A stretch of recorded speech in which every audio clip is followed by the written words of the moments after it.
Oke, jadi welcome back to Silent Trader Academy channel. Ya, masih berjumpa kembali dengan saya, Om Silent, di kesempatan morning briefing hari ini.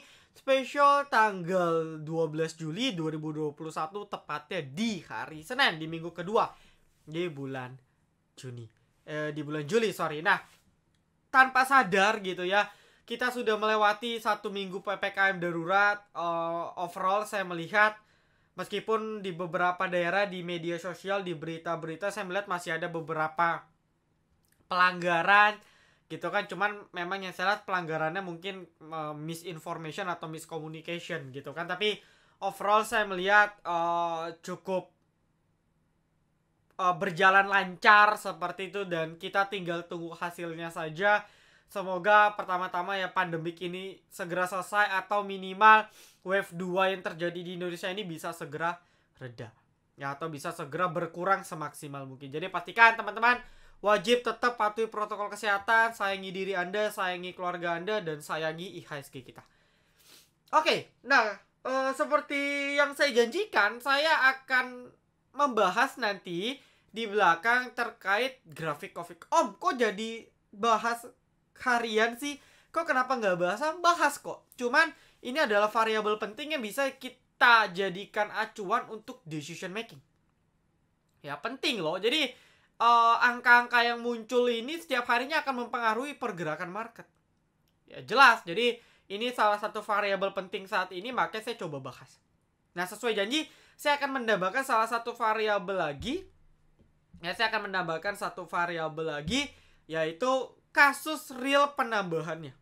Jadi saya akan menambahkan kasus real penambahannya itu berapa banyak. Oke. Nah, sebelum itu, seperti biasa kita akan coba bahas kita punya ini, teman-teman.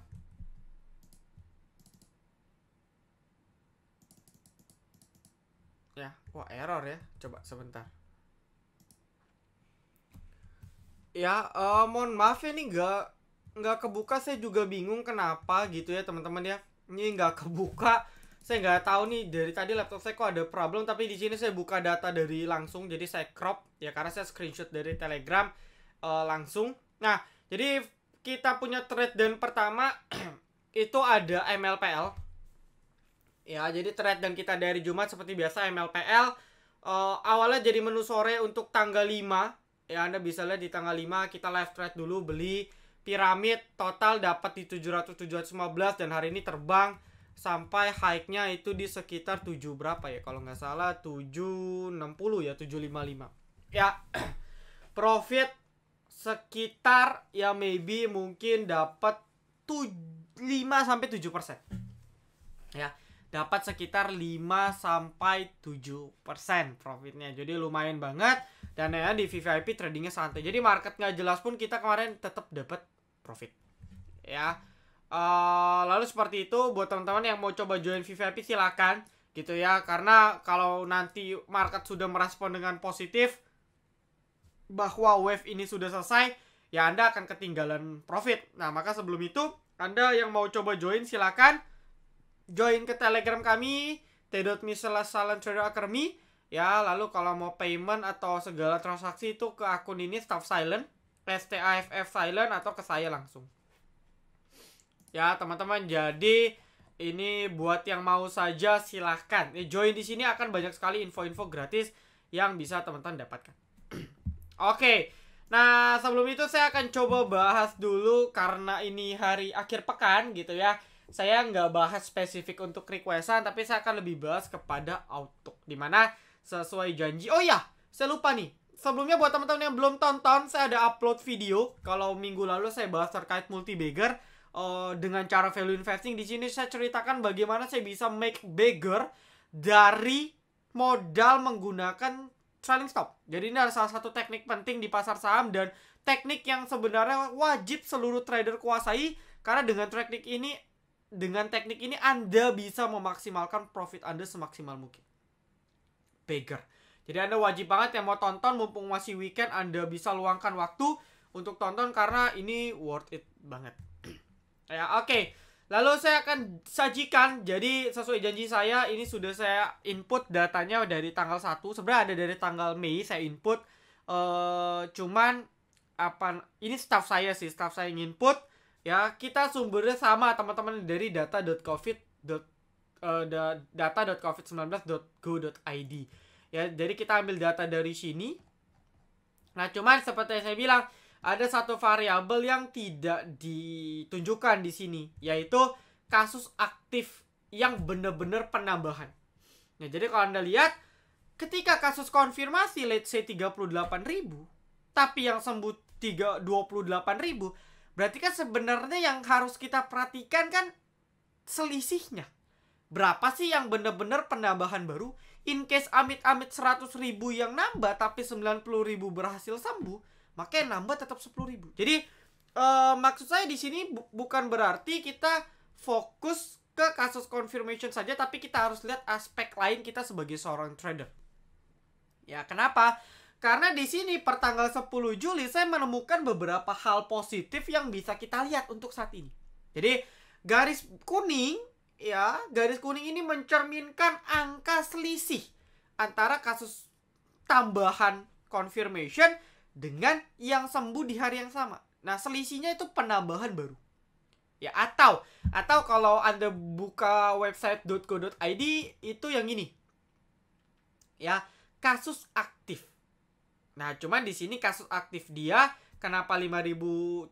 Karena dia dikurangin juga dengan yang meninggal. Kalau saya enggak. Jadi saya benar hanya ngitung selisih antara kasus penambahan dengan yang sembuh. Ya, makanya ada selisih perbedaan nih, angkanya di sini. Ya. Tapi angka sama ya, 35094 gitu kan, sembuh 28561, meninggal 826. Nah, ini datanya. Nanti mulai besok morning briefing akan saya update lagi. Nah, angka kuning ya, ini sudah turun. Jadi start dari saya insert, saya pakai shape coba. Oke. Pakai shape. Nah, start dari sini ya, berarti start dari tanggal 7 Juli itu peak dari tingkat penambahan COVID. Ya, dimana kalau kita lihat di tanggal 17 Juli ya, itu adalah tingkat penambahan baru itu capai 19.500. Ini tingkat tertinggi untuk saat ini. Nah, lalu dalam 3 hari terakhir, 8 Juli, 9 Juli, 10 Juli, walaupun ya, saya coba geser ke kanan dikit biar kita bisa lihat sambil data di atasnya ya teman-teman ya. Nah, kalau kita cek di tanggal 8, tanggal 9, tanggal 10 ya, memang naik. I mean dari 34.000 ke 38.000, tapi yang sembuh membludak. Ya, naik dari 14.000 naik hingga 21.000. Kenaikan yang sembuh lebih banyak daripada kenaikan yang positif. Sehingga ini sebenarnya menjadi katalis yang sangat amat bagus untuk kita. Jadi start dari tanggal 8, oke, besoknya tanggal 9 hari Jumat makin meledak lagi. Kasusnya tidak bertambah lebih banyak, meskipun masih 38.000, yang sembuh makin besar. Nah, mungkin ini adalah hasil dari ya mungkin teman-teman yang sudah divaksin, imunnya sudah mulai kuat, sudah mulai membentuk antibody. Ya, hasilnya positif sih, tapi cepat recovery. Mungkin 2-3 hari sudah negatif lagi dan sebagainya. Ya, karena kan kita nggak tahu nih perhitungan untuk sembuh ini parameternya dari mana. Nah, lalu tanggal 10 kasusnya turun. Ya. Dia punya kasus sembuhnya stabil sehingga selisihnya cuma 6.000. Jadi kasus aktif per hari ini alhamdulillah mulai turun ke 6.000 dan kita harapkan akan turun terus. Nah, jadi kalau secara teknikal ini menarik banget karena grafiknya naik ya, di bar chartnya naik, tapi barnya naik ya, grafik batangnya naik, bar chartnya naik, line chartnya turun. Terjadilah istilahnya dead cross. Nah, kalau dead cross kan berarti reversal dari uptrend ke downtrend. Nah, ini sudah tanda bagus dan ini yang harus kita lihat sebenarnya. Jadi kita sebagai trader juga jangan terlalu overreact, artinya jangan terlalu sampai panik. Aduh, kasus COVID makin tinggi, gue nggak mau trading sama sekali deh. Jangan begitu juga. Tapi bukan berarti dengan saya menunjukkan data seperti ini Anda jadi jumawa gitu. Wah, berarti market bagus dong. Oke lah, gue all in deh. Oke dah, gue top up dana deh. Tidak begitu juga. Karena sentimennya bukan hanya dari COVID. Ya, lalu bisa saja kan besok tiba-tiba lonjakan, bisa, tapi kan amit-amit. Nah lalu jangan karena saya sudah menunjukkan data ini teman-teman jadi tidak jaga protokol kesehatan, teman-teman jadi lalai, teman-teman jadi menganggap remeh, bilang oh ternyata sudah berhasil ya PPKM kita sehingga teman-teman melanggar aturan-aturan yang sudah dibuat pemerintah. Jangan, tetap kita harus benar-benar patuhi diri, disiplin diri biar angkanya makin turun. Nah lalu kalau kita lihat angkanya ini sudah mencapai angka kurang lebih sejak 20 Juni yang lalu. Berarti sebelum peak atau sebelum puncak dari istilahnya apa ya, puncak dari wave 2-nya dia breakout tuh ya 15.000, 13.000, 20.000. Nah maka tingkat kasus aktifnya sekarang itu sudah menyamai tanggal 20 Juni ke bawah. Berarti sebelum terjadinya wave 2. Dan ini bagus ya, ini hal yang bagus. Dan kalau trader jeli, investor jeli, ini akan jadi katalis positif sebenarnya untuk market gitu. Jadi ya setidaknya kita mulai sekarang bisa bernafas lega dengan mengekspektasikan market nggak tiba-tiba panik sell karena realnya positifnya sudah tinggi ya. Lalu dari bar chartnya kita lihat sudah mulai drop juga. Atau kalau saya buat grafik garis nih ya, saya coba buat deh ya, saya coba buat version garisnya gitu ya. Saya coba buat version full garis biar kita bisa lihat.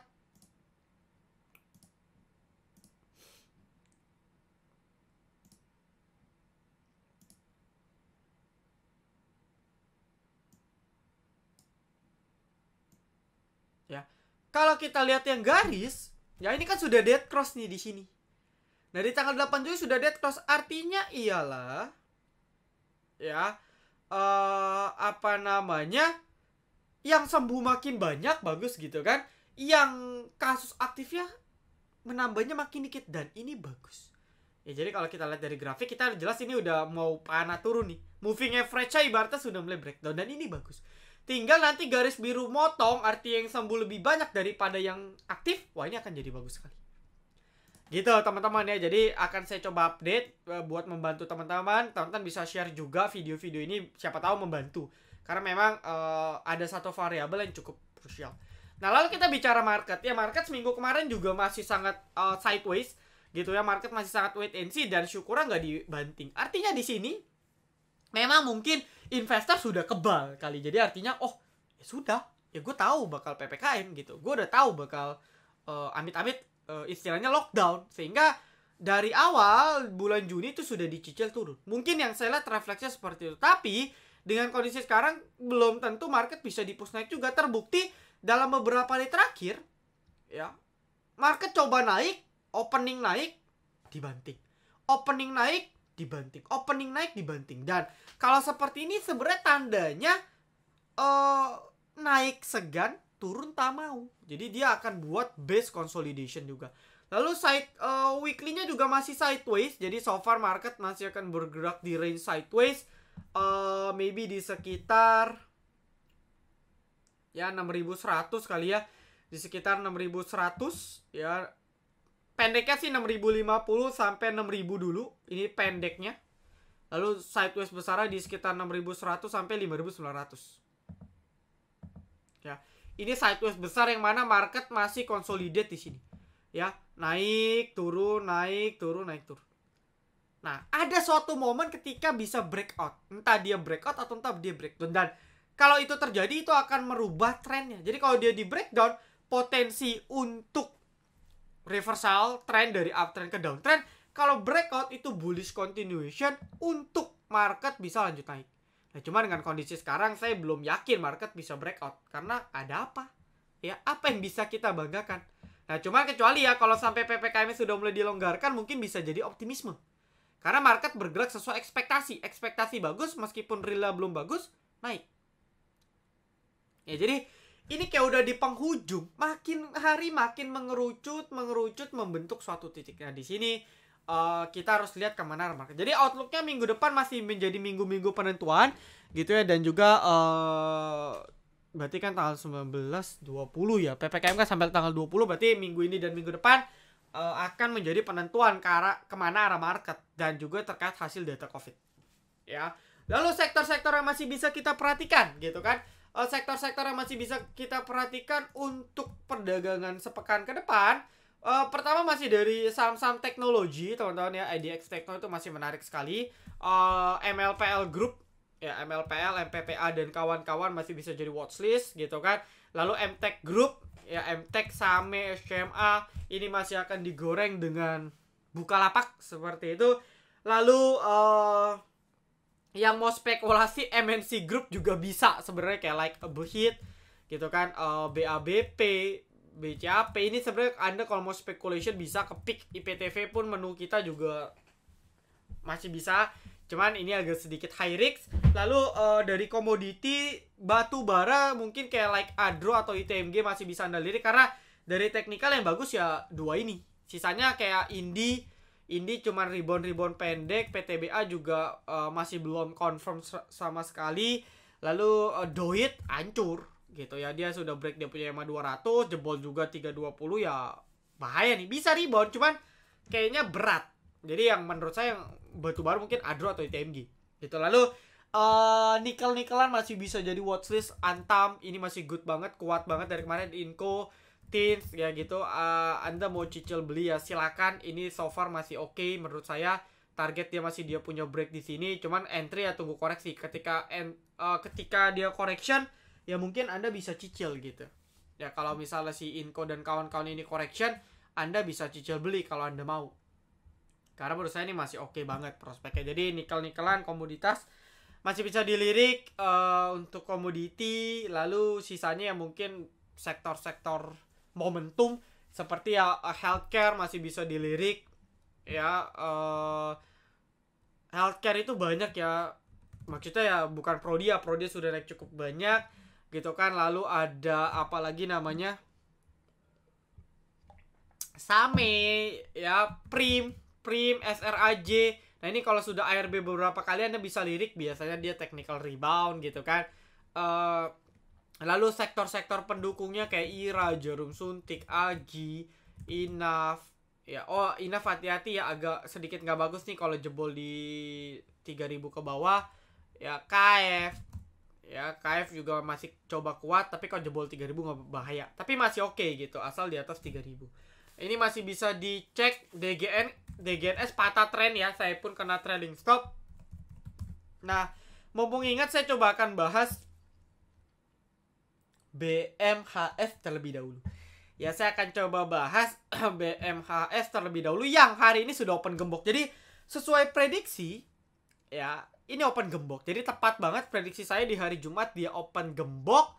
Dimana kalau kita perhatikan terjadi crossing. Jadi kalau Anda bilang ini distribution, ini tidak. Ini crossing. Memang distribusi. Ya, memang ada distribusi dari KI. Cuman ini distribusinya kecil. Kenapa? Karena dia kayak pindah tangan. Oke, dari gua underwriter, KI Cipta Dana, gua dapat barang paling banyak, gua pindahin. Dari first day itu dia lewat LG. Kita tahu rata-rata transaksi di 340. Next, di hari Jumat dia cuman crossing dengan RX itu di 825 atau kurang lebih di harga otorita. Jadi dia kayak pindah tangan. Nah kalau seperti ini kita tahu rata-rata harga bandar pegang 825. Nah maka dari itu menarik nih ya, dengan prospek yang luar biasa BMHS.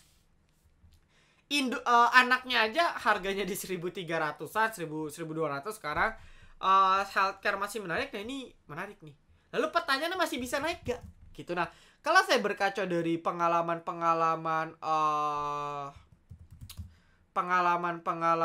dari DGNS waktu IPO 1, 2, 3, 4. Nah biasanya hari nextnya after dia goyang itu open gak langsung arah. Ya biasanya opening tidak langsung arah. Jadi dia kebuka tuh. Kalau dari kemarin kan open arah. Ini open arah ya, walaupun dibanting, tapi arah nih. Nah BMHS itu tidak. Sorry. Maksudnya sudah 4 hari, hari kelima potensi nggak langsung arah karena udah berat. Meskipun per terakhir kita lihat dia punya closingan ini cukup masih tebel ya, cuman agak berat karena makin mahal, costnya makin besar untuk kita ngebit ya, sehingga memang makin lama bitnya makin tipis. Itu wajar. Jadi after mungkin Senin dia open gembok, Anda mau fast trade di sini bisa. terserah. Ya menurut saya memang prospeknya masih oke. Tapi yang namanya IPO, hati-hati kena jebakan. Ya range 1-5 hari adalah range maksimal. Saham IPO normal maksimal 5 hari. After 5 hari dia nggak akan closing arah. Ya abis itu dia naik bisa sih. Tapi minimal akan terjadi correction atau rejection di hari ke-6, hari ke-7. Atau dari hari ke-5 ke-6 ke-7. Nah kalau seandainya hari ke-5 dia gagal arah, hati-hati. Karena dia akan terjadi semacam wave correction dulu seperti DGNS. Nah tapi abis itu bisa saja naik lagi. Ya jadi kita tinggal pintar-pintar kita buka time frame secara time frame kecil. Kita lihat oke, kalau masih oke Anda entry aja. Cuman harus disiplin ketat. Jadi kayak like DGNS itu kan after open gembok hari ke-4 masih coba arah, hari ke-5 istirahat tapi nggak ARB, arah juga nggak, besoknya naik lagi. Ya, jadi fluktuatif lah. Intinya sudah mulai bisa di training. Karena kalau Anda yang mau kejar besok, jangan kejar di arah. Kalau besok opening arah, hati-hati. Takutnya udah mulai goyang untuk sementara waktu. Ya ingat ya, DGNS pun dia nggak langsung rally loh. Dia butuh waktu sekitar 4 bulan after dia naik untuk dia breakout. Nah tapi karena ini BMA kebetulan momentum healthcare lagi kencang banget.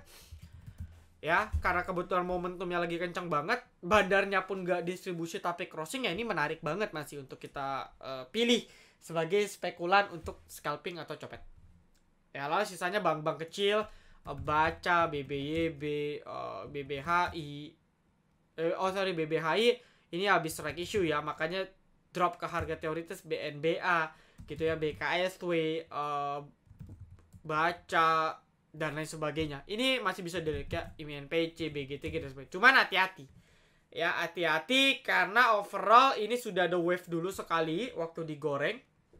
Sehingga banyak banget investor yang sebenarnya nyangkut di harga atas. Bisa sih, bukan nggak ada bukan tidak mungkin dia naik ke harga sini. Bisa, tapi after dia naik ke range harga tertentu, dia pasti akan berat. Karena, gue nyangkut sahamnya naik ya gue jual. Sehingga tekanannya akan tinggi antara seller dan buyer.